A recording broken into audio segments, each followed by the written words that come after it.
After a decade of increases in the U.S. defense budget, which has more than doubled since 2001 to around $700 billion this year, military spending may finally be on track to cut back.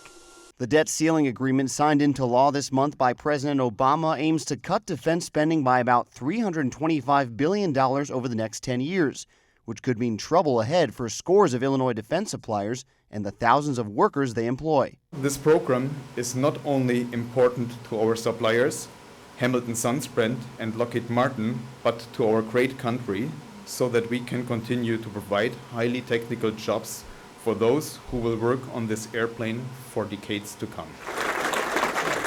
Now, major contractors are rallying, building excitement around new technologies and highlighting the jobs that rely on new military vehicles. This month, aerospace manufacturer Lockheed Martin is touring the fifth-generation F-35 Joint Strike Fighter at various subcontractors like Rockford-based Hamilton Sundstrand.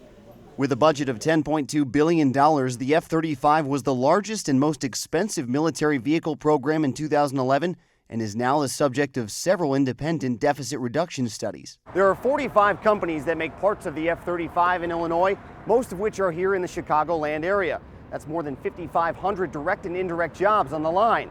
And with serious defense cuts on the horizon, contractors are looking for more ways to run lean and making sure that new vehicles are simply too good to pass up. We're able to produce that airplane for about the same cost as fourth generation or prior generation airplanes with a quantum leap in capability. Lockheed Martin F-35 expert and former Top Gun pilot Stephen O'Brien says just one new version of the fighter replaces the work done by 31 different planes and requires only 15% of the hands-on labor hours needed for the previous edition.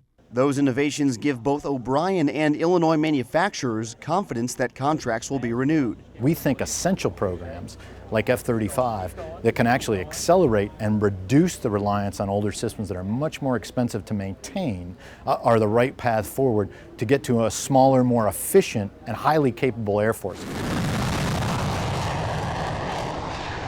But while larger subcontractors like Hamilton Sundstrand, as well as Rolling Meadows-based Northrop Grumman and AJR Industries in Elk Grove Village have commercial customers to fall back on, smaller manufacturers may have to look elsewhere for new business. So far, major European weapons manufacturers like BAE Systems are reportedly considering purchases from American suppliers that could be forced to broaden their reach.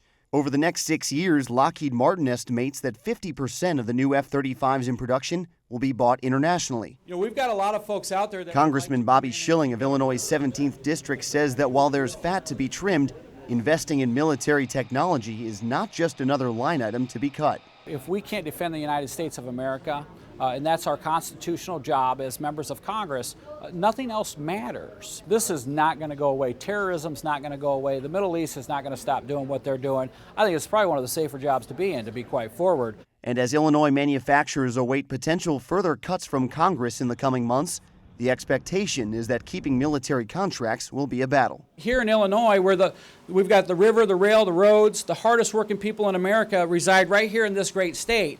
We're not just going to roll over. We're going to get this thing up, and we're going to be heeding a call.